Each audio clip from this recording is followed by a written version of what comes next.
Loading says we're good. Okay. Yeah, I'll just do a quick intro then. Well, if anyone listening, either now or later, you guys know the show, what it is. We just interview creators, we chew the fat and learn about the business, I suppose. So we're calling this PODLOMATIC. This is episode 12. Do you guys pronounce it Hiro? Yeah, Hiro. Yeah. So the book is Hiro on Indiegogo. The link's in the description if you guys want to check it out afterwards or during. Yeah, why don't you guys introduce yourselves? Go ahead, Macho. All right. My name's Macho or Dan or Macho Dan, whatever you prefer. And I'm the writer for Hiro Blood of Patriots. And yeah, that's me. I'm happy to be here. I'm Muttman, otherwise known as Jason. I'm the artist for Hiro Blood of Patriots, and I'm also very happy to be here. That's my pleasure. Not as happy as me, but that's all right. It's always fun to talk to other creators. Ever since, oh gosh, it's been years. I went to art school and all that, silly stuff. And I've tried to network. Even back in the day, I was always too shy. But I guess these past few years, the internet gives us the chance to network and get to know each other better. So I'm glad to talk to you guys. Yeah, always a pleasure. Always a pleasure. How did you guys get involved with or inspired to make a comic? Was this always something you wanted to do? For me, yeah, definitely. It's always something I wanted to do ever since I've been a kid. I was always into comics. I was the typical 90s teenager comic collector. Mm-hmm. And so, I came along in the heyday of Marvel and Image, and that really shaped, a lot of what I liked in comics. and I was just always into it. Even as a very small kid, I like drawing superheroes and fighting and all that kind of stuff. And so ever since I've been in college, I think my first comic work I did was when I was about 20 years old. And I did some portfolio pieces with my own characters and took it to a convention to show some editors. So since then, I've been dreaming of doing it. What was that? Yeah, go ahead. I was just saying, for me, I've always been I'm an awful artist, absolutely terrible. I can't draw anything, but I've always been a big world builder. I love like the process of creating, like forming these thoughts and creating these worlds. And I can write. I can't write really well either. I'm not great at grammar or spelling or diction or anything, but I can build these worlds. And so for me, it was really cool because comics like the perfect medium to take an idea, especially a crazy idea, and put it into reality. And I've always had aspirations of wanting to do something, but never acted on them at all until Mutt and I started working on this, and we saw that it was between the two of us, we made one really good comic creator. You put us both together, and we're able to do something really cool and really creative. And we're a really good team. So, yeah. Yeah, I've seen a lot of guys teaming up. Yesterday, I talked to the guys that were working on Suburban Sasquatch. I said Shinobi Sasquatch. Yeah, that's kind of a cool totally name, different project. Somebody should do Suburban Sasquatch if they're not already. Yeah. Yeah, it's cool that I guess through the past couple of years with indie comics, the way that crowdfunding has worked, a lot of people who might have never, I don't know. One of the questions I was going to ask is if you've ever gotten word back from any publishers, and this whole circumventing the publishers is kind of a beautiful thing. Just going directly to the market and saying, "Do you want this book? Pay for it. Buy it." Yeah. Right. Yeah. I've never liked the idea of asking for permission to make a book. Well, and weren't you in web? You were doing web comics before, is that right? Yeah, I did a little bit of everything. I published a graphic novel in 2006. Yeah, it's a little bit of everything. I worked with publishers. I've done indie stuff. Cool. With mixed success, but mostly my experience is that they never respond. Right. But they're really hard to get a hold of, especially. Well, I don't want to talk your guys' ears off. I'm curious about your experiences, but I've found that they're just really hard to get responses from. Okay, right. I don't know if you guys have had similar experiences. I guess no. I mean, I've never gotten far enough to even get a response from a publisher. I mean, like I said, I went to talk to editors at a show. I've talked to, small press guys before. I've never been in a situation where I've even had a book considered. So for us, we're noobs, complete newbies. We're jumping in with both feet right now while the water's good. You know what I mean?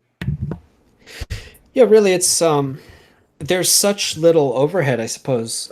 With publishers, they have a lot of paychecks that they have to fill out. So before a book even breaks even, maybe 5 different people have to take a cut. Right. Whereas, 1 or 2 creators, it's a fairly modest budget. Right. And even for us, it's, with Hiro, this is our chance to be known for something. And we're taking it seriously that we have an opportunity to put out a product and have it funded. And after that, after we've put this product out and had it funded, and people see that we can produce a fun, really good book, then, maybe we will start getting cuts. But for now, for us, it's important to see the product finished. And we're really not making anything. We're really putting everything into the book because we want it to be the best it can be, so that our backers are happy with the product. Like that's number one. Because if they're not happy, why are we doing this? We're never going to sell anything else again. And if that happens, then we're going to have maybe a shelf life in the indie scene or wherever we're going to be. And that's what we want to do. We don't want to just be a flash in the pan. We want to be a fire that's going to be able to last through the night, Yeah, I respect that a lot. Yeah. I suppose, we get caught up with the times, or some creators just want to try their hand at things. But I guess if we are thinking about it in the sense of a career, we want to build up an audience that trusts us over the years. Right. So a book like this, in a way, it's sort of proving yourselves. Yeah. I Absolutely. can see, well, you guys got funded, right? Was it a 60-day, 30-day kind of thing? We did a 60-day. So our first campaign, we're very transparent on how everything went down with that. And our first campaign failed. We didn't make it to our goal.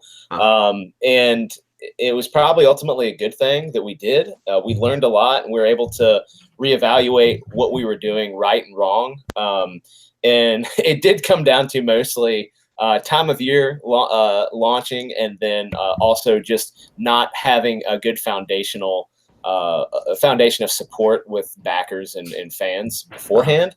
But we took those things, we took other feedback that we got, and we turned it around. And so, yes, this time we did get funded, and we did that we did a 60-day campaign. We got funded in way less than what we needed. But we figured this time, let's not take any chances. Let's just do 60 days. It's the same as In Demand almost. We got funded and it's in demand. So we're going to leave it there. For anyone listening, In Demand would mean that it has been funded, but you could still order a copy. It's Correct. Just going over the limit. So there's 100 something percent now. Exactly. It's 119%, I think. And, we're hoping that we can leave it in demand for a while, and we can even reach a stretch goal while in demand. And we're going to honor those things if that happens. That will only make the comic better if more people get into it.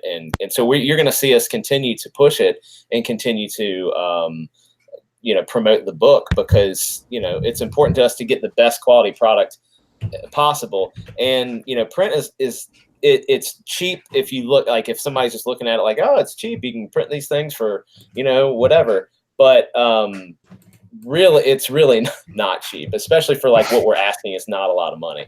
So, we're pumping every, nickel and dime into this thing to make it as good as possible. And the book's going to be in color, right? Yeah. Colored, fully colored. Yeah. So in some ways, I don't know the exact numbers, but it's almost 4 times the amount of money, I think, to print it, or three times the amount. But it's really expensive compared to black and white. So a lot of I've been getting a lot of feedback that Comicsgate books and indie books in general are very expensive on Indiegogo. But actually, when you do really small print runs, the price per unit is extremely high. Right. Yeah. Have you guys looked into printers and all that? Yeah, we've been looking at lots of different printers. I've been talking to lots of people about it. Ultimately, it's going to come down to how many backers we have at the end. But we've got some pretty good prices thus far. The community's been very helpful in that because, well, the community's helpful in a lot of ways, but especially when it comes to printing and shipping. If you have a question about that, there's so many people that you have access to that will give you good information. One of the printers that we are entertaining, who has really given us a pretty good quote, was given to us by somebody that Dan knows. That was no, it's Pixel Trader, right? Yeah.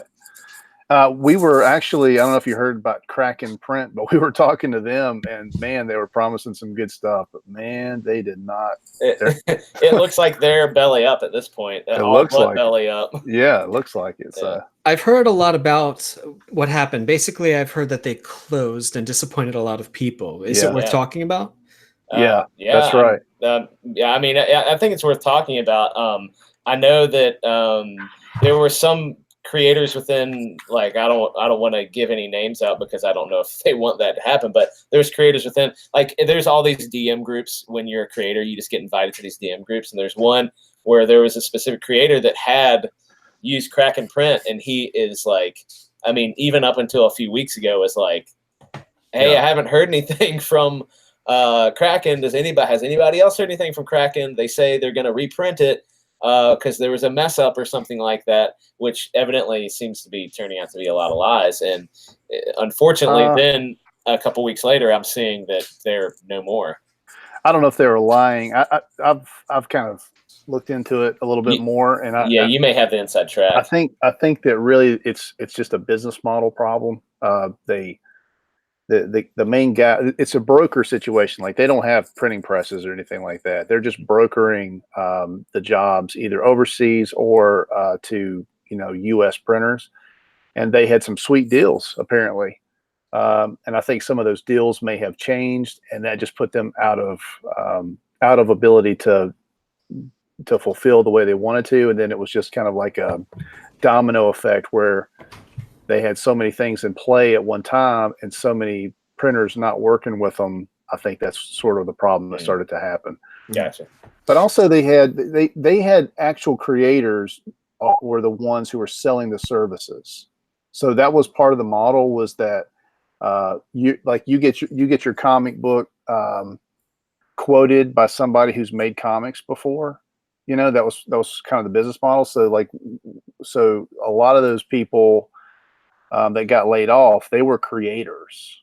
So it's a little different, I think. I mean, like, I'm not trying to paint with a broad brush, but there's a big difference between a person who creates a sort of a creative person that makes comics and a person who is analytically driven to get good quote numbers on a print job. So I don't know. Maybe the business model was having some flaws there. A lot. One of the things my wife and I joke about is that being very, like, let's say, creatively inclined, I hate things like sheets of data and shipping and numbers and all that stuff. Like, I've been shipping out a few books and I've been going out of my mind. Yeah. I'm with you on that. I cannot look at a page if it's a page full of numbers or a QuickBooks spreadsheet. My brain shuts off. Yeah. But that's did Kraken Print take people's money and promise the books, or I can't speak to that. There are definitely people sitting in a lurch right now. There are definitely some people sitting in a lurch with thousands of dollars in print that it may or may not be fulfilled. So that's real bad. And what's bad about that is that creator has to either come up with the money that they didn't have in the first place to front again, or there's going to be a lot of very unhappy backers, and that creator's name is mud. It's terrible. Yeah, terrible. Yeah, I found there's a real science to having a good relationship with the printer. I mean, anytime, like, I do freelance stuff, illustration, that sort of thing. And I always tell my new clients, like, let's just do a few small jobs together so that we can trust each other. Yeah. I don't know if it's the same with Kraken Print, or if anyone's listening, if they ever work with a printer, try to do a few small jobs and try to poke at your agent, whoever you're talking to see how they respond and how soon they respond to your problems and questions. Mhm. And if they don't respond soon, there might be problems. Yeah. It's like dating, I guess. I'm talking out my butt, but yeah, when No, you're sounds right. logical to me, man. No, you're right. I've worked with dozens of different printers, and there's a nice, you can definitely tell the difference between a good working relationship, and a bad one. Yeah. And it's like that. It's communication. If they don't communicate well, if you are contacting them and they're not contacting you back, if more than 48 hours goes by and you haven't had a question answered, you've got a problem. Yeah, that's a huge problem. I would say even 24 hours. Right. Unless there's an emergency. Right. Especially when hundreds or thousands of dollars are on the line. I want phone numbers. I want to be able to call someone right now. Exactly. If I need to. Yeah. Exactly. Yeah. And that's the life of a print rep. I mean, they'll tell you that. That's the life of a print rep. They are on call 24/7, and they know they'll pick up that phone. Yeah. Man, that's really unfortunate to hear. Yeah. I'm glad we didn't get caught up in it, because we were right there on the precipice. They were, well, obviously our book hasn't finished campaigning yet, but they were the front runner as far as price. They gave me a sweet price, and they said it was domestic printing. So I was like, you're telling me I get this price and I get my books in like 2 weeks? And they're like, yes, you do. Yeah. They gave me a 5% discount, and I mean, it was great. I was like, yes. Too good to be true. Too good to be true. Yeah, exactly. right. Exactly. Right.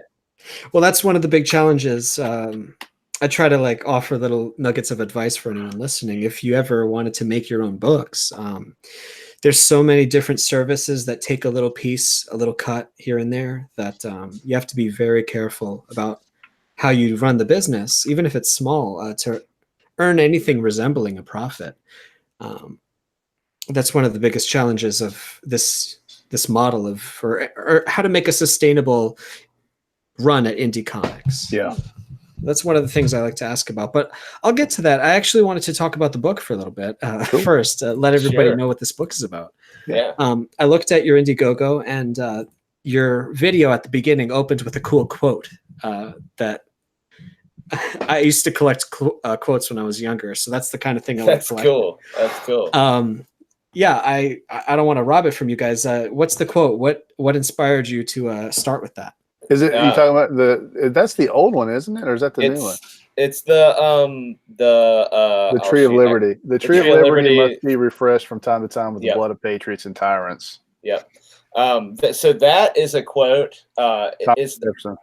Yeah, Thomas Jefferson said that, and we were actually having a meeting at one point. This is before the campaign ever launched, the first one or anything, and we were hanging out after work and talking about the campaign, and we were kind of tossing out ideas for the name of the book, like it's Hiro, but what is the title? Subtitle, yeah. And I had this just like one of those moments, like the light bulb, or like somebody slaps you in the face, that feeling of like, oh my gosh, I have this thing. And I gave him that quote, and then the Mutt was like, blood of patriots. And we were like, yes. And then we jumped up and high-fived in midair. It was awesome. Yeah. It was just one of those moments.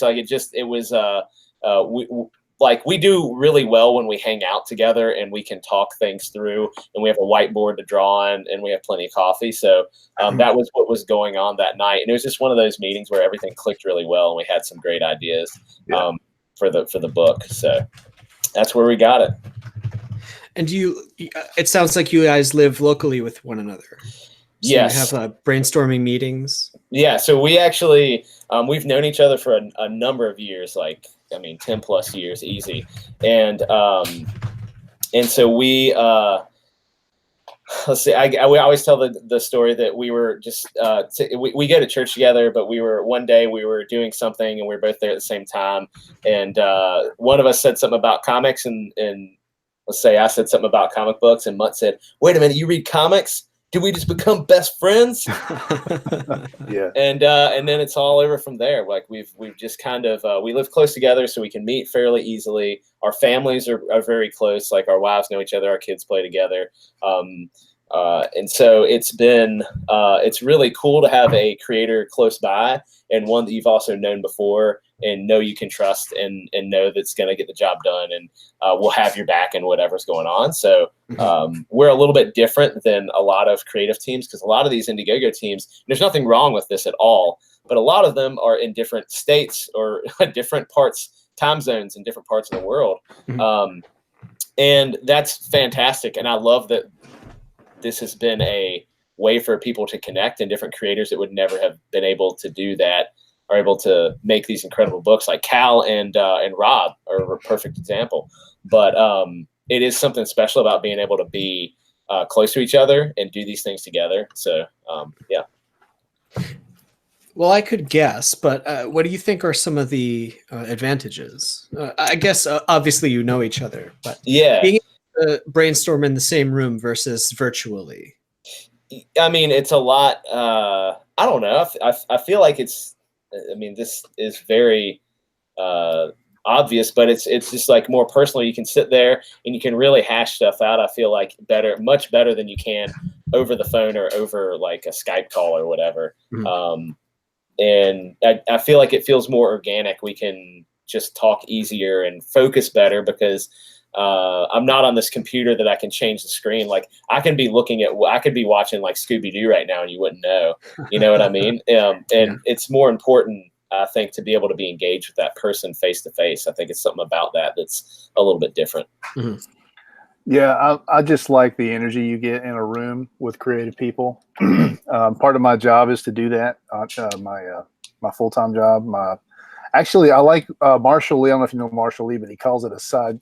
He calls his 9-to-5 job his side gig, and then he calls his dream of making comics his job. So I kind of like that. So at my side gig, I work with a lot of creative people, and get them in a room, and you gotta make it happen. So when Macho's like he's like a daggone he's like a volcano of ideas.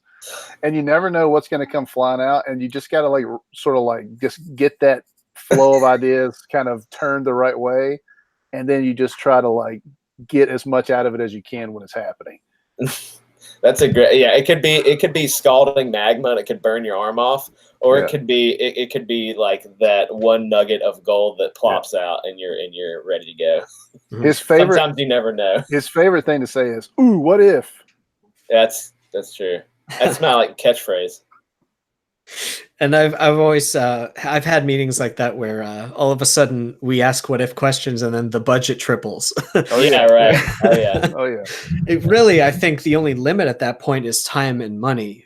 Really time, because there's projects where it's worth working for free. Yeah. But it's really just like, how much time are we actually going to spend on production versus when are we going to be able to deliver a finished product to our audience? Yeah, especially in terms of your business. In terms of making a comic book together, though, I like to say that comics are the greatest storytelling medium, because you can take so much of that imagination, and the budget is limitless in the sense that, you can make anything on a page. As long as there's words and pictures, you can make anything you want, anything you can possibly imagine. So we definitely have tried to make this as interesting and far out a story as it can be within the context of what it is. And I know that some of the inspirations are, let's say you combined certain characters like Universal Soldier. I noticed a little bit of RoboCop in there maybe. As far as inspirations go and how they influenced the story, was it a chicken or the egg thing? Did you just put a whole bunch of cool ideas into a blender? How did the idea originate? The idea actually was from a dream I had. And so you can ask, or Mutt can answer for himself about the like the visual aspect. But for me, the kind of concept, and I've told the story a lot, but I was dreaming, and it was in the dream there was in Empire Strikes Back, there's that droid, that Imperial spy droid, and he's floating around Hoth. Well, I was dreaming there's one of those, but he was like, I mean, he was like in like the like regular place, like where we would be. But he was holding up this dead body, and he was trying to pretend like he was human. He's obviously, it's a robot holding up a dead body. It's not a human. And it was just this funny and slightly disturbing image in my head. And I was telling Mutt about this one night, and he was like, he said, "Ooh, what if?" And we started just going from there, of bouncing ideas back and forth, and chatting about what this could be. Like, we kind of got these little pieces of what Hiro, like these little glimmers of what Hiro could be. And I started writing some story. He like really encouraged me to do that. And he was one of the first people that was really like, you should try to do this thing. Like, you should try to write this stuff down. And I did. And then from that, like, I would send him these just word dumps. It was like word vomit. I just put out everything that was in my body onto this page and sent it to him. And from that, he started working out visually what Hiro was.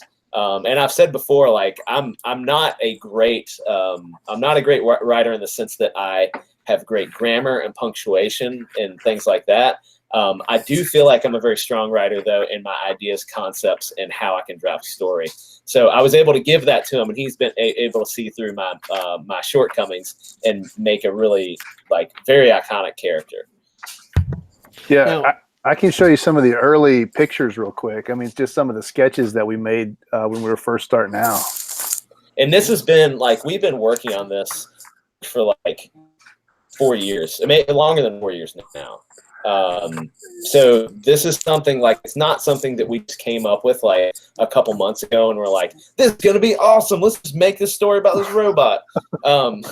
We really have, we've really worked on it. Like, we've taken a lot of time, and that's something I think that I hope the backers and our fans will see, is that we're not taking this and, just trying because we think it's just this funny idea. Like, we really have a lot of time and intellectual property and a lot of just investment in this, like, emotionally even. And I think it's important to have like the creators of a character to feel that way. Personally, I think so. Is the character of Hiro, is it the thing that attaches to the body, or the body itself, or the combination of the two? Great question. Very good question. So Hiro, it's an acronym, HIRO, and it stands for Hardware Integrated Reanimation Ordnance. And if you haven't guessed, that's kind of like a take on military. Like, they like to name things in acronyms. So Hiro started out as a military technology, and Hiro is the little backpack, or the robot that attaches to the back of a fallen soldier. So when a soldier dies on the battlefield, the Hiro unit is able to kind of scan them, and it's looking for kind of the residue left behind when the soldier died. What is in that soldier's makeup, and if it finds somebody who is who has had a lot of bravery or selflessness, it can kind of sense that. It attaches to the soldier, and it basically, through a bunch of very technical things that I've created or we've created together, makes them into this super soldier. And that pack and the super soldier together kind of form a very symbiotic relationship. And that is Hiro. So it's kind of a complicated answer. The comic is great because we've been able to visualize this and put it out in a format that's easier to obtain, or easier to get than me just explaining it like that. Understand? That's what I'm trying to say. Yeah. Kind of like Venom. Yeah. Kind of like Venom. Symbiotic relationship. There you go. I should have just said kind of like Venom. That's what I should have said. Yeah, kind of like Venom. But the cool thing is that the soldier who's passed, kind of has a second chance to say goodbye or say things that they weren't able to say the first time around, because they died in combat. And so this book, we've made it. It's very important to us that this is seen as a patriotic book, and that it is respectful it's to the taken that military. way. Yeah, very respectful to the military, and so this is kind of a our thank you, I guess, to a lot of people who've passed away in the service of our country. I've talked to some military folks about it, and they like the idea of, because they go into their job knowing that they could die. I mean, they're trained that way. They know that they could give their life for their country, and they like the idea of the possibility of, even after death, being able to get in, more, do more damage to the enemy, so to speak. And they especially love the idea of having almost like a digital archive of their best memories broadcast to their loved ones, which is, part of the AI of the Hiro pack. I've noticed that there's a lot of people in the circle that are either, I guess they have been in military or know people who have. Have either of you guys been in it, or do you know anybody? I haven't been in the military. My father was he served for a number of years in the military, and so it was this was something too, like, I brought to him, and I was like, what do you think about this weird idea that like we made? And he really, like, he was kind of like, he liked it. He was like touched by the sentiment behind it. So that was cool. I mean, I'm his son, so he probably would tell me he likes it, but I believe he was being genuine. I can usually tell when he's not happy about something. So. Yeah, I did not serve either, but I had two uncles that served, and my grandfather served. So, I grew up in a family that was very patriotic and appreciated the military. I was taught to say, thank you for your service if I saw a veteran, wearing his veteran's hat.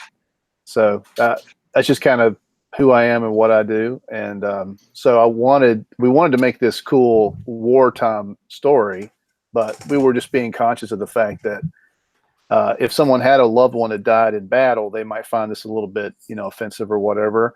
And we didn't want that. So there's this really cool element of patriotism that goes with this book. So yes, it is an undead super soldier and, all that, but there's a lot of great moments that I think that people who are patriotic toward their country are going to love. And one of the tiers, or one of the, what's the word? Perks. Is that you can have books sent to service members, right? That's correct. Yeah. Yep.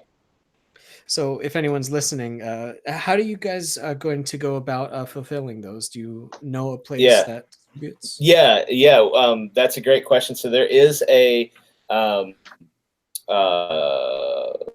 like a group of folks. It's called Operation Gratitude. It's a nonprofit, and you can send them comics.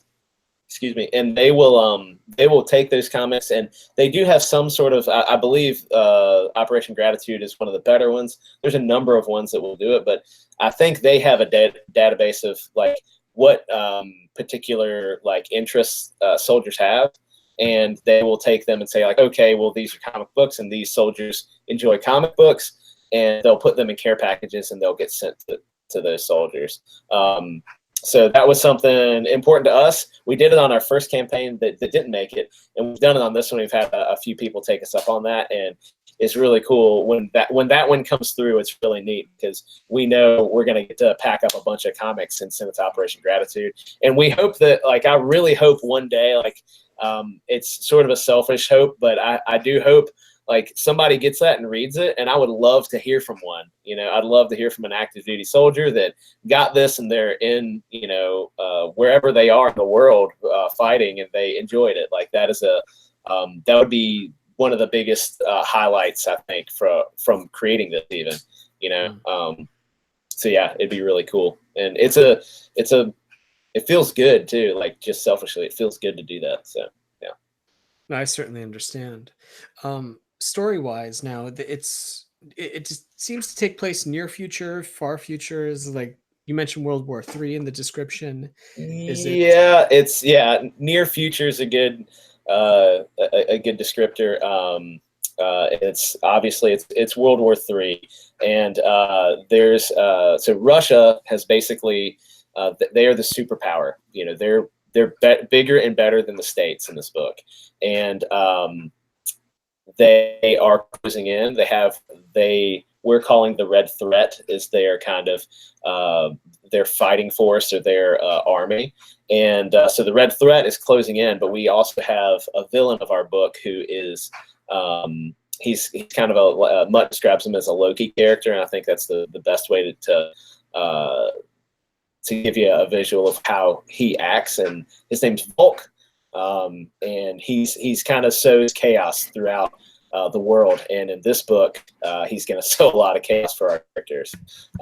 We also do, actually in your chat, you have another villain, Georgia. I hope you'll be happy to meet. His name is Septinov 7 of 9, and he got our villain perk, where he gets to be a villain in our comic.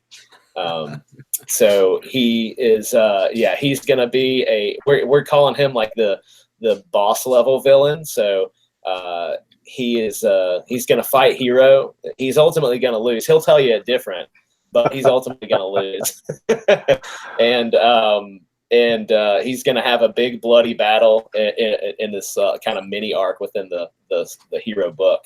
So we're excited to work with him, and we're going to be, starting to write out some stuff with him here soon, and help. He's going to help us design the character, to a point, and work out some story to a point, which is going to be a lot of fun.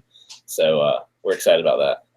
Is the book organized in such a way that it's going to, I think it was 48 pages you guys mentioned? Right. Mm-hmm. Is it going to come to a conclusion or sort of keep going? Maybe you don't want to even say that or answer that. Yeah. Let's see. Yeah, we can absolutely answer that. So we, in the 48 pages, we want to have we're going to have a satisfying end is what we want.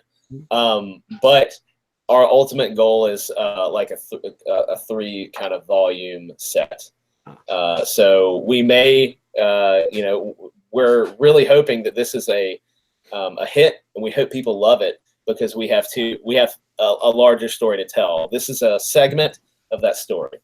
Yeah. Okay. Yeah.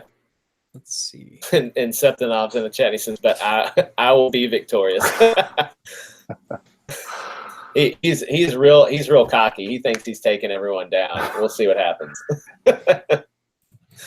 And he's fantastic. Great backer. Great friend. Sorry. Go ahead. Inspirations wise, you guys mentioned Marvel and Image. Are there any sort of favorite books you had when you were growing up that you're drawing from, let's say, as far as tone or art wise or story wise, anything like that? That's the right question for Mutt. He's going to tell you all kinds of stuff.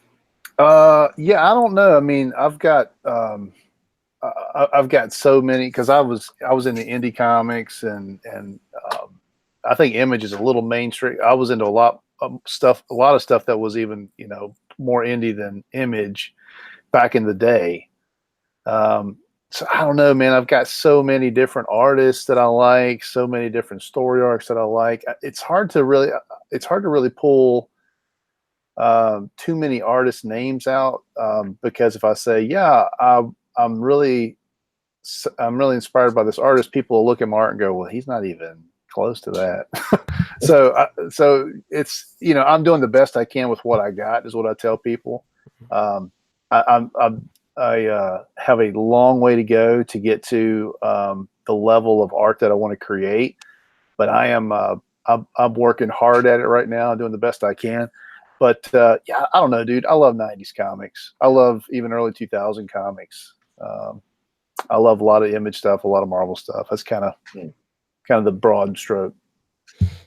I remember being super into Image for a little while. I've never liked Marvel and DC for some reason. Like, there are a couple of series that I thought were good, but for some reason, superhero stuff never really did it for me. But I liked I guess maybe the attitude of Image Comics back during the best days, let's say. Yeah.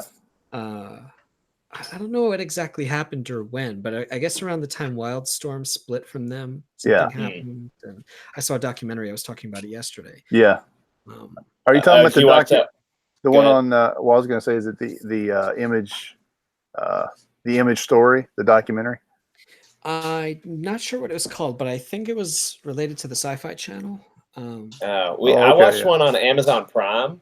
Yeah, and that's it was fantastic, and it was the image. This is what Mutt's talking about, the image story, and it was really, really good. It was a really interesting, like, inside view of the whole what happened and who did what and who said what and everything. It was really good. Yeah, but it seems like, and I'll just speak my own opinion here. I know Macho's probably got a different kind of opinion. Here we go. No, I'm not going to get into the Liefeld thing, but a lot of those guys went back. McFarlane stayed true to it. He was kind of the heart and soul of it. And he stayed true to it. But a lot of those guys, they went back and worked for the big two, and that kind of, I think, kind of spoiled the water for Image. Somewhat, I think their legacy could have been so much more powerful if they'd have stayed unified and not had so many different little kingdoms between them. Mm-hmm. Yeah, that's actually part of. Well, I like to ask this question of any creator I talk to, is how it relates to even what's going on these days with these, I guess, loose associations. This network that we all have. I noticed with the Image thing that was going on, at least in the documentary, part of what caused them all to split is this sort of, I'm going to go my way, I'm going to do my thing. Mm-hmm. Everybody wanted to, I don't know, they all had a different vision, I suppose, for what they wanted Image to be. But I guess I'm curious to ask about what you guys think of the current state of the comics industry and our place in it, and what do you think is going to happen in the next couple of years? Oh, I like to take this one first, if it's okay, Macho. Oh yeah, you hit it, man. Well, like I told you before, I think comic books are the preeminent storytelling vehicle. I think there's no better. So for me and Macho, at least, comics is the end goal. Like, we're not in here trying to create a pitch for a movie using a comic book. We're creating a comic book story for the sake of creating a comic book story, and that's our end goal. And so, because that's really kind of a true passion for both of us, not that, if somebody wanted to make a video game out of Hiro, we would talk about it. Obviously, we would entertain that. But that's not what we're doing. We're not using comics as a vehicle to get to something else. Comics is the end goal. Mm-hmm. Making a comic book is the goal. So that automatically puts us in a little bit of a different grouping, I think. I think a lot of people that we talk to have that same kind of mentality where they hold comic books up on a very high pedestal as far as the art form and the medium goes. And I think that's the right way to be. I think there's a good reason for that. There's something very different about the satisfaction you get from reading a good comic series, right, than watching a good Netflix show. We've reached this whole new era of entertainment where it's so much garbage just being thrown at you. And it's very rare that you have a satisfying story, right? And what we're doing is, because it's print and paper, we do have a digital copy for those people that want a digital copy, but because for the most part, our backers are going to be buying a printed book, and that's our goal, is to create a printed book. It's an artifact. And we want the artifact to have value 10, 15, 20, 100 years from now. And I just think that that's kind of the spirit that's going on right now. And that's why I think that we are in a real true comics revolution. I really believe this is an indie comics revolution, because publishers are not gatekeepers anymore. They're not saying what's good, bad, or what people will buy. You can literally put your stuff out for the masses, and you can do your own marketing, and you can get your own backers. And because of that freedom, and because of the ability that we have through spaces like Indiegogo, including our social media stuff, there's no limit. There's no ceiling. You can be as successful as you want to be. Mm-hmm. And so, we're going for it, man. Both feet in. We're jumping all the way in and going for it. And we think Hiro's got great legs. It's got great ability to be its own IP for a long time to come. And Hiro's just, that's the tip of the iceberg. We got all kinds of ideas. We're ready to go. What do you think, Dan? Yeah. That's a hard one to follow. That's good. That's good, Mutt. I don't want to say too much. You get cocky.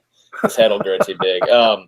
But no, I agree. I think that I think that jumping on kind of what he was saying with the indie movement, the indie revolution that's happening, this is going to be a point in time in comics that I think is going to be remembered as a shifting point from how big mainstream was and how they kind of ruled everything as far as the paper books go. And it's going to be remembered as a point where consumers change the tune of how things were done. That is nobody can deny that is not happening with Marvel and DC. Like looking at numbers, how many books are sold, like the money that's coming in, things are changing. And Marvel is making money more, obviously, on their movies, those franchises. And I think that that is why this comic industry is slipping. They're letting a lot of people with not a whole lot of respect for characters or the company in general go at some of this stuff, and it's just tearing it apart. And I think that this movement will be seen as, like I said, a shift point where the consumers spoke back and said, this is really what we want.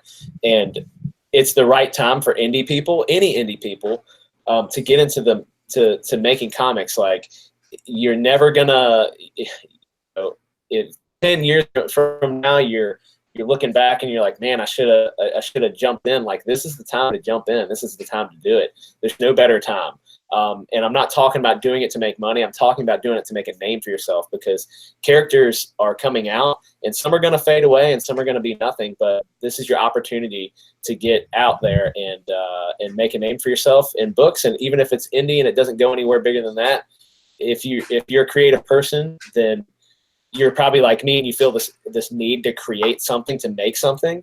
And for Mutt and I, that's a comic book. And I think that the shift is happening, and it's going to be big. It's going to continue to grow too. Hope that was not too off topic. No, not at all. It actually touched on something I wanted to ask about too. Not to take too much time going on these tangents.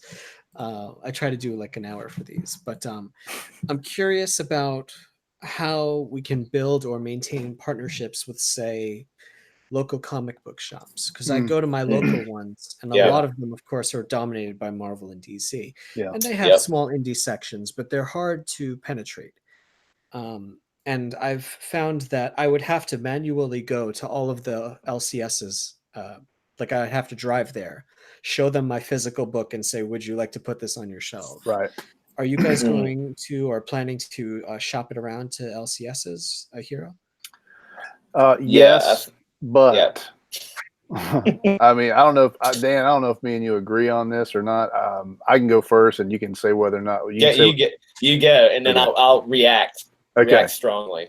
Yeah. I believe that, well, and I think Comicsgate is a consumer movement, right?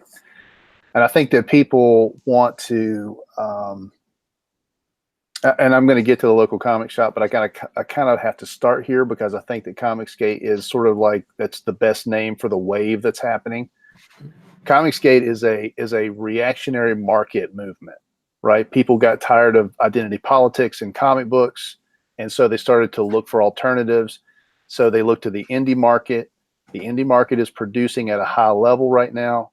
There's some great artists, great writers, great ideas. People are buying it. They're starting to buy it. So Comicsgate is what I call the shift toward indie from mainstream. Okay. Now that means that publishing is going to change.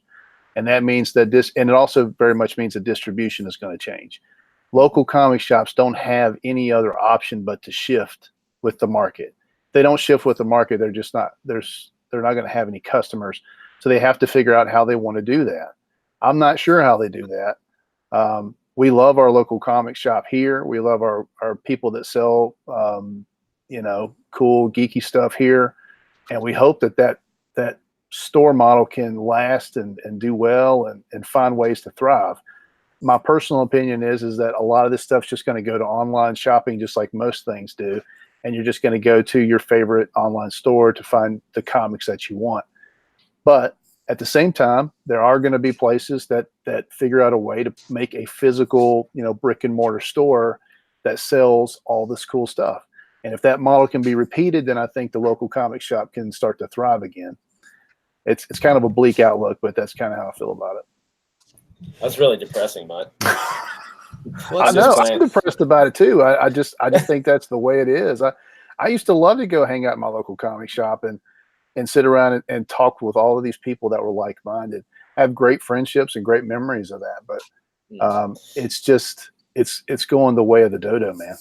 Well, I think you're right, and because there isn't so in our town where we live, there's a couple shops, and the shop that's been around forever, and that shop you go into, and they do the pull lists, and you go in and you get your stack.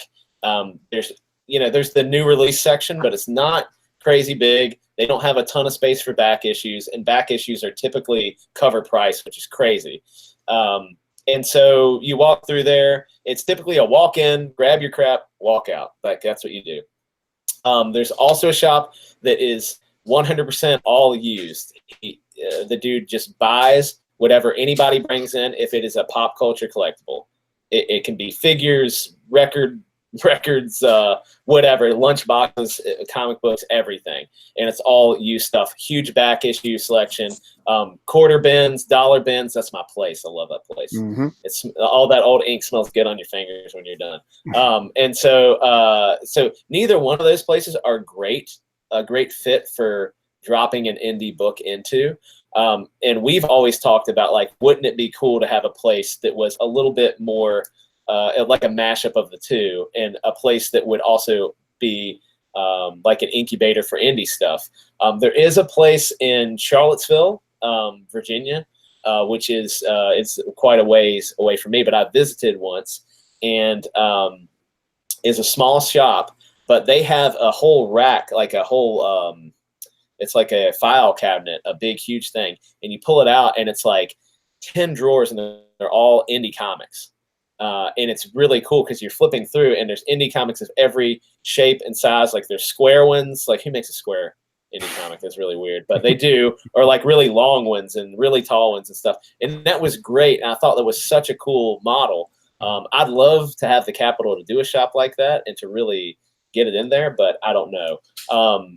Now, if our local shops will like carry it or have it in, it'd be fantastic. I'm going to try. I can stay in the car. I'll go in there and I'll talk to them. They like me better anyway. So we're going to give it a shot. But yeah, I mean, we'll see what happens. I think our shops will stay around, but a lot of them are going to fail, unfortunately. And yeah, whatever Amazon of indie comics, maybe, Indie starting to put out books like that. Who knows? But we'll just have to go with the flow and see how what the future holds for that kind of stuff.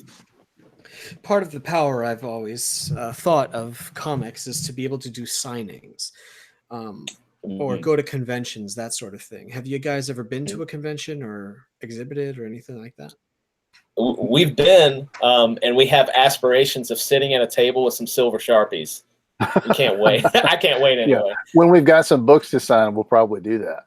Yeah, we'll definitely do that. We've been to some cons together, and we went to one a few years ago. Charlotte was really cool, and we had a really good time there. And we walked around, and we're like, that could be us one day, Mud. We could be sitting at one of those tables.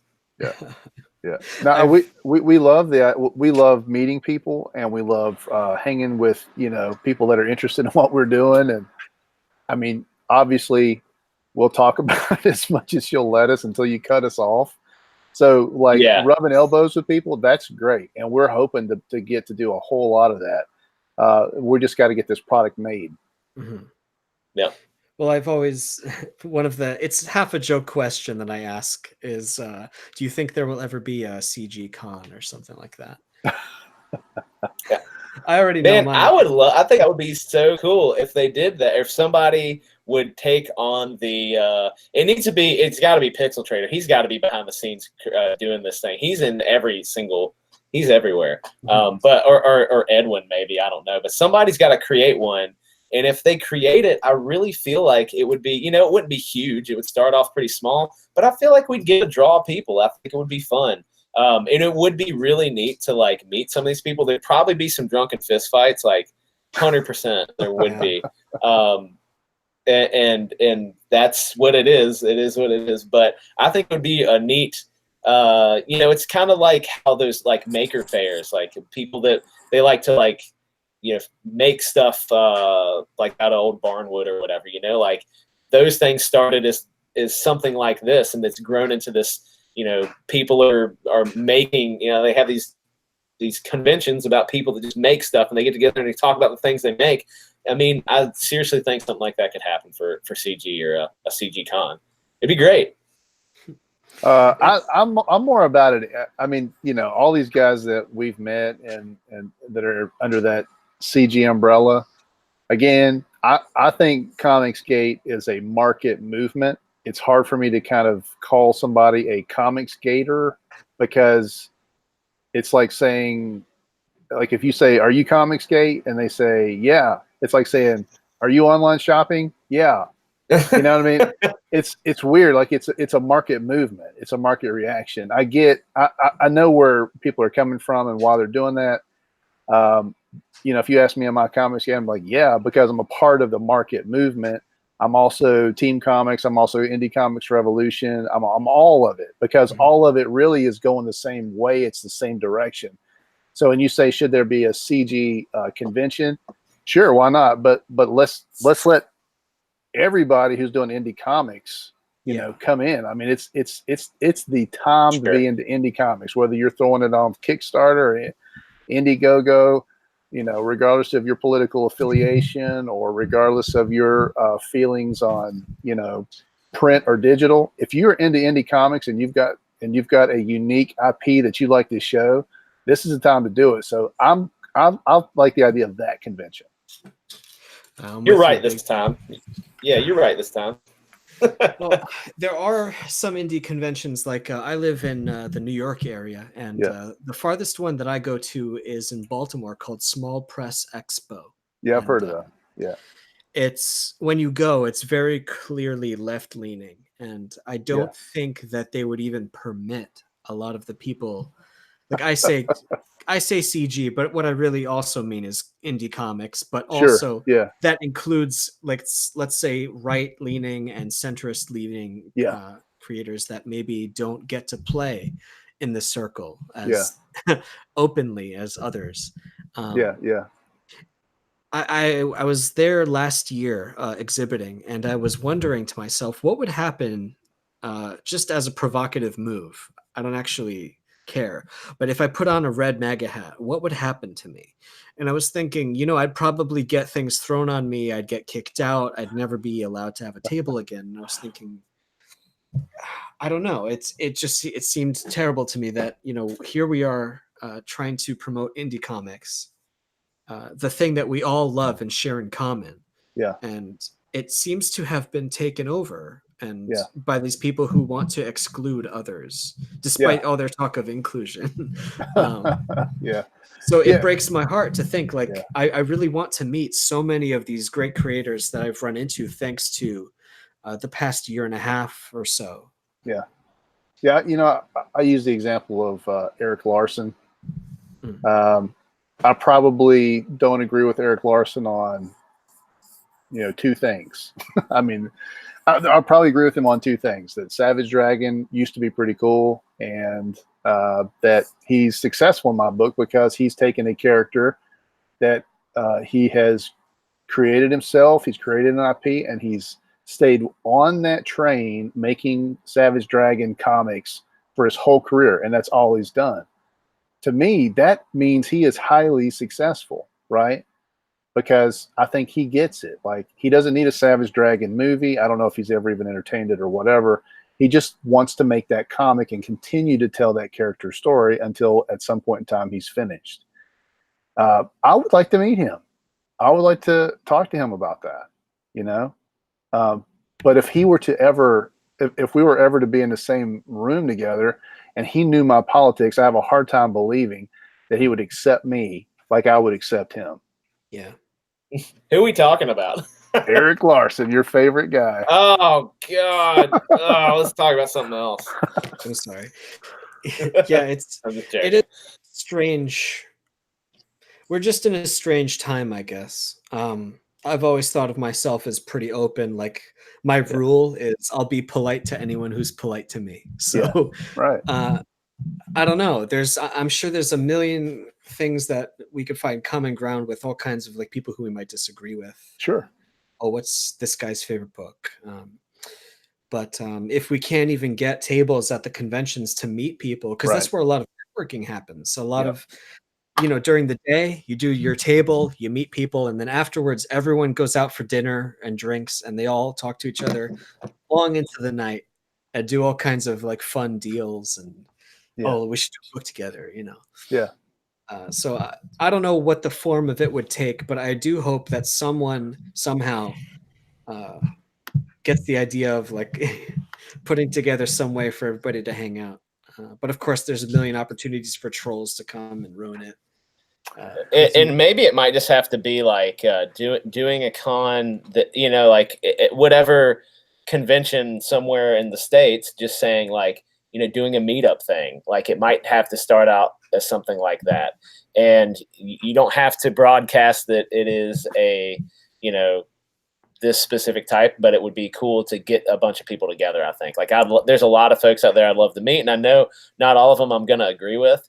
But like, I don't 100% know what Mutt said out there before I got cut off. But like we're both pretty, we're both about as easygoing as you can get. We want to be friends, and we're pretty easy to deal with. And I'm looking forward to meeting those people, even the ones I disagree with. And I'm looking forward to shaking their hands and just seeing them grow the indie scene, just like we're trying to do. So it'll be cool. I think it's going to happen. I hope it does. I hope so too. I guess we just got to keep working on our books, and bigger names than me are going to say, let's do something. And then I'll apply. Right. Yeah, I don't know. But like we were talking about, like, I'm not an organizer. I'm not a business guy. So I can't be the guy to. Yeah. Do you think like in a weird way, do you think the industry is getting smaller? Like I know it's expanding, but it's getting smaller in the sense of groups, right? Like for instance, we've got these local cons, right? And I mean, these little cons are popping up everywhere. They're good money at a certain level, right? They're worth having at a certain level. If you can get 2,000 or 3,000 people to show up on a weekend to come to a comic book convention at a place, and you've got the space for it, and you've got it organized, there's a certain level where that's worth it. When you get to New York Comic-Con and when you get to San Diego level, it seems like some of the big companies are starting to pull out, and there's not as much money in it on the big scale, because I think they're looking at it from the macro, like with the big publishers. Yeah. But when you're talking about the indie scene and all these little people that are making stuff and all these new little things and new little IPs, it's like getting more individualized. There's a lot more opportunity for you to create one small specific thing that you can catch a lot of people with internationally through the internet. But even at that point, you can go to a local show, get you a $100 table, and set up for the weekend. Make you a little money. I mean, to me, it's broadening, but it's getting a little smaller in the sense of the group that you're going after. You can be real targeted with your audience. Yeah, it's more intimate, we could say. Yeah, that's a good way to put it. There's less of a. Yeah, I've been to New York Comic Con once as an exhibitor, and there is a certain. You feel like a drip of water in a bucket full of water. Mm-hmm. It's so overwhelming, and the huge vendors, they're the real draws for a lot of the people. But it's ironic because as an individual creator, you just can't get into Artist's Alley, they call it. Yeah.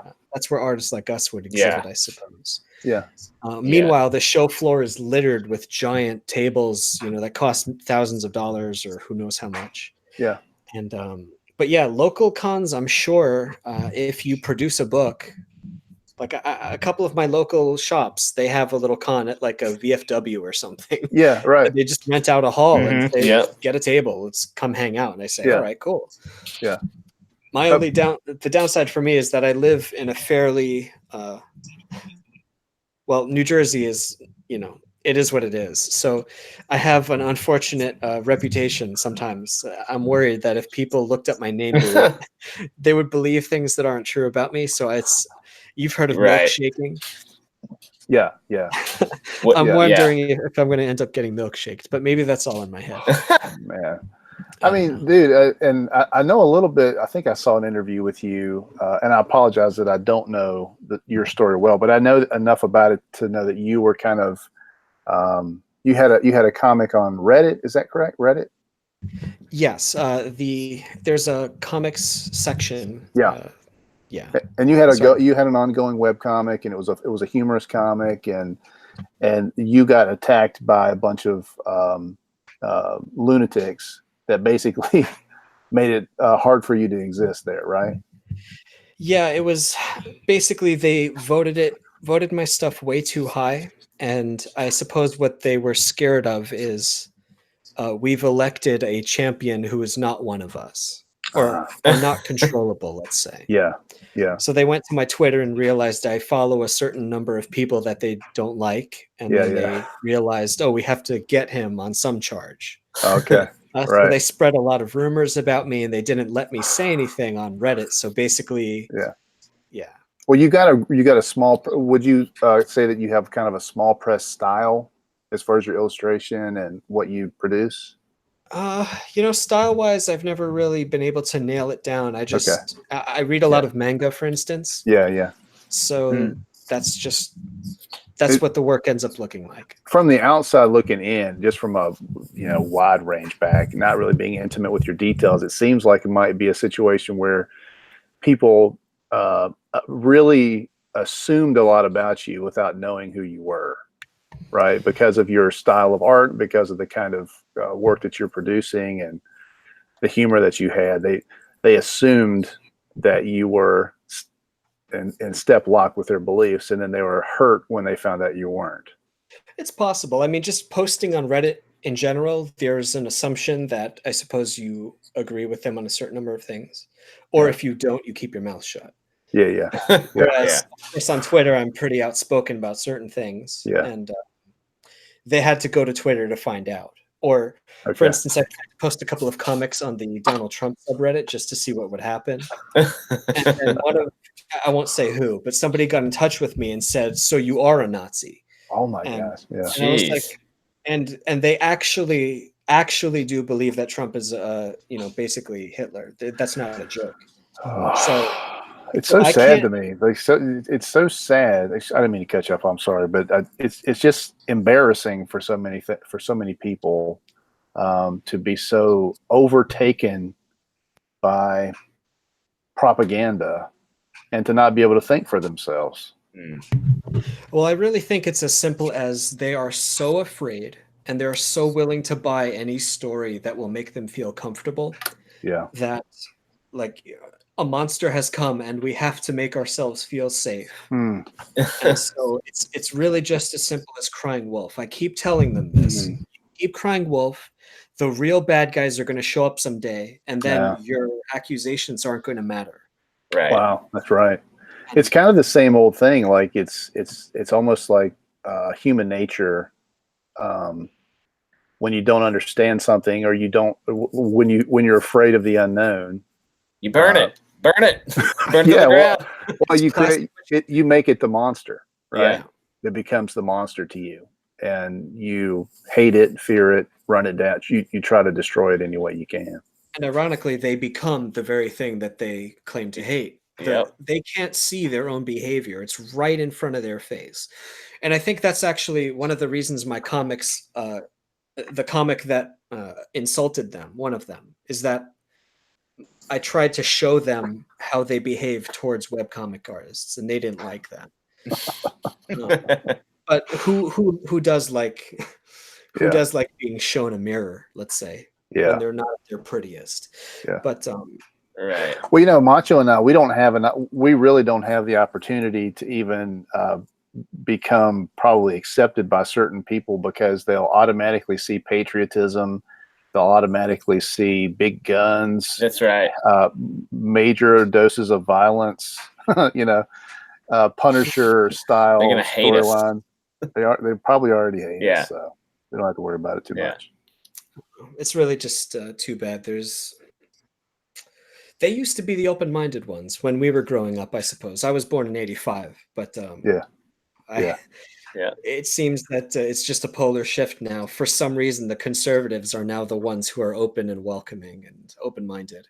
Yeah, Right. funny how that. Right. But I'll take it. I mean, like I say, Yeah. I want to be friends with as many people as who want to be nice. So Yeah, and I think you Right. know what, from a conservative point of view, if you look at if you kind of just give people the opportunity to, you sort of like don't react to some of that stuff, and you just sort of you give them room to work through their fears as they get to know you or as they find out more about you, without judging them too harshly. I feel like a lot of times you just give people a little bit of room, and they will find out on their own. You know, just by being in a relationship with people, that's really what's important. Yep. And that's an interesting point, because a lot of them say, don't even talk to those people. Right. Right. They're afraid they're going to like you. Yeah. That's really what it is. Don't talk to these guys because you're going to humanize them. Yeah. And I need you to not humanize them so that you'll believe the lie that I'm trying to tell about them. And that's one of the great things. Like you guys mentioned that you met or are friends through church and that sort of thing. I've noticed that a lot of people in this movement are, let's just say, I don't want to use the word religious because I know there's a stigma attached to it, but Christian, they have backgrounds that are related to, let's say, traditional thinking, that sort of thing, which comes with a certain moral code, which is listen to people, don't be quick to anger, forgive. These are all important things that I guess the natural person who doesn't grow up in a, let's say, a church background, maybe they weren't brought up with these values. That's not to say there aren't, negative people within the church and stuff like that. But my background is also with church, but I am moved. And let's say I'm more inclined to trust people who have a strong moral center, that when they say they just want to make good comics, I really do believe them. And other people in like Marvel and DC, they want to make comics which have like all these secret messages and stuff. And it's just very creepy. Yeah. Well, and it's about honesty. Yeah. So if you're part of being a creative, okay, if you have a strong moral compass based in religion, and you're creative also, you want you are that much more inclined to use your creativity toward what you perceive as truth. And so I think that is a clear distinction in creative people. If they're creative and religious, a lot of times they will find what's truthful to them, and that's what they want to. They're always going toward that center.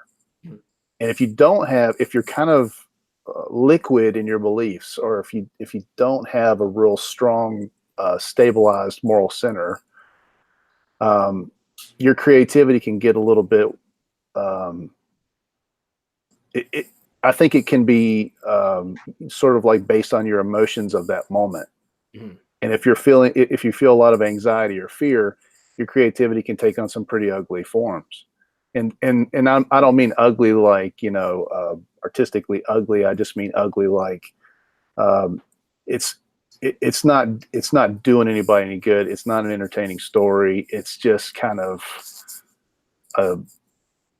I describe a lot of the Marvel books right now like HR videos. It's propaganda. It's like they're trying to get you to conform and believe a certain way so that you'll be a good company person. And to me, that reeks of not being truthful. Yeah, there's a theory with writing that the stories sort of write themselves and the characters speak for themselves. And if the author pushes too hard, it's like they're engineering the story. And I think subconsciously readers can tell when a story is being piloted as opposed to just letting it go in its own direction. Maybe that's a little too. No, I agree with head you in the clouds. 100%. Yeah, absolutely. Yeah. But yeah, I can see that when Marvel and DC write, I'll end with this. I'm really sorry for meandering. I can tell that they have some kind of message that they are. What's the word? Is it eisegetically or? Oh, you're getting way I know too what you're fancy. trying to say. And you're getting way too fancy for me. It's I like know exactly what you're trying to say, and I can't think of the word. The story's plot is being imposed from the outside in as opposed to coming from the inside out. Yeah. Right. Yeah. So part of what they try to do, I think, in let's say postmodernism, is they want to interpret a story through their lens and impose their meaning on the story as opposed to asking the creator, what did you mean by this story? Right. Anyway, I think they literally are sitting in a room with a bunch of words, and they're like, "We got to get all these words. We got to get control, and we got to get we got to get all these words in there." Yeah. Your job is to make the best story you can with all these words, and there are a bunch of words that have no relation to each other, and then they shove it in there, and you get what you get. Yes. I think there's an implicit evil in identity politics. I get the emotional urge to help people that you feel like are being undermined in some way. I think there's ways to do that. I think trying to shove identity politics into policy and then trying to shove that into creativity is not the right way to handle it. And so I think that's the poison that has gotten into not just comics, but all medium. And I think the saddest thing that I've seen is the way that people are retroactively applying their modern ideologies to stuff that's happened in the past, like Stan Lee, and Jack Kirby even. People want to apply their modern sensibilities and political ideologies to those guys and what they created in the 60s and 70s. And there may be some progressivism in there, and there may be some liberal ideology in there, but it doesn't matter because those guys were creating things that are otherworldly. Silver Surfer doesn't come from a political perspective. I mean, Galactus doesn't come from a political perspective. Some of the most fantastic and amazing things that ever came out of the imagination of any comic book creator ever, those things should be untouchable. Thor should be an untouchable character, but yet Thor has been put upon by, modern politically charged people. I see. And I really just think that's the biggest tragedy. It's just sad. It doesn't make me angry necessarily. It just makes me kind of sad for comics. Well, I sort of see what we're doing. I mean, we as in the indie comics people. It's sort of like we're inheriting this Olympic flame of whatever comics is supposed to be. The community, the readers are speaking with their wallets, and I hope that's true. I really hope that's true. I believe it's a revolution. Hopefully, we're on the front end of something that's really positive and great. And creative people all over the world will start to just pour their passion, not for money, not for the next big deal, but just because they have something in their heart that they want to tell, that they'll start pouring that into this movement. And we'll start to see some really amazing things come out. We're really believing Hiro is going to be one of those things on the front end of it. Absolutely. I hope so too. One of the missions I have with this channel is, or with my career really, is to try to blow up comics again. Though I've read a lot of manga in Japan and stuff like that, and comics is so healthy over there. And I want American comics. I know there's millions of people who want to read comics, but they just can't find comics for them. So I hope that this year and next year it just keeps growing, whatever it is we're doing, and we're able to turn this into something really beautiful and sustainable. That's the key. Right on, man. Right. You know, manga. One reason manga is healthy is because there's a manga for everything. You know, like there's every category has a manga pointed at it, and I think that's the way indie comics in America needs to go. Like, you know, we need to get romance comics back in place. We need to get westerns back in place. We need to get all of these things that used to be really thriving in the marketplace of America. We need to get some of that stuff going again in the indie comic scene. I think one of the biggest, and I'll shut up. I know I've been jammering on and on. Yeah, shut up. I know, man. I'm sorry. But I want to say this one last thing that I believe, and that's that we've got to get kids back into comics. We've got to get all ages comics as a top tier group. We can't constantly, and Hiro is doing this as well, because Hiro is not a kid's comic. But I do believe that we need to have more all ages creators that want to do all ages style books and get kids and families reading comics again. That's got to be one of the big missions of our movement. That's definitely planting seeds for the future. If it's just older guys like us reading, we're not the future. Right. I like, for instance, Crystal McGee. She was doing that book, and there's I would have to go down my list of people who I've been following, but like, I love that there's not just superhero stuff. I want fantasy. You mentioned romance, comedy. And I just, there has to be more genres, and I agree, young people reading these books as well. But anyway, as long as we keep networking and everybody gets to know each other's work better, and there's more books, I see no reason why this should fall apart. I hope it keeps growing. But, absolutely. Let me just check the comment section real quick, make sure I didn't miss any questions. Was there any? Let's see. Fresher Luke asked how to ask a question, and that was his question. That's a deep one. Yeah, it was really deep. Too deep for me. I don't know if you guys have any questions. Of course, how do we get in touch with you? You are on Twitter, of course. Yeah, on Twitter, I'm Macho Dana. On Twitter, I'm at Muttman75. All right. And I'll put your guys' links there in the description after this is done. Appreciate it. Thank you. But is there any final? You have 11 days left in your campaign. I wanted to say thank you to somebody backed during the show. All right, and that was really cool.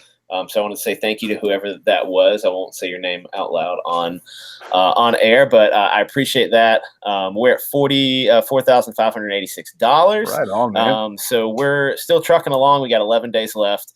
We'd love to get to that $5,500 mark, because that means it's going to be colored regardless, but it will be colored by the great Vegas Day Real.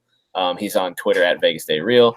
And he did the cover that you see if you scroll down with Hiro standing on that pile of dead bodies, pile of dead commies. And it's absolutely, he's got some really beautiful work, and we'd love to have him do that. So thank you, whoever did that. And thank you guys. Thanks, George, for having us on. Really pleasure to talk to you, and of course, and be on your show, man. So we appreciate it. Thank you guys for coming, and on short notice too. It's all good. All good. That's all right.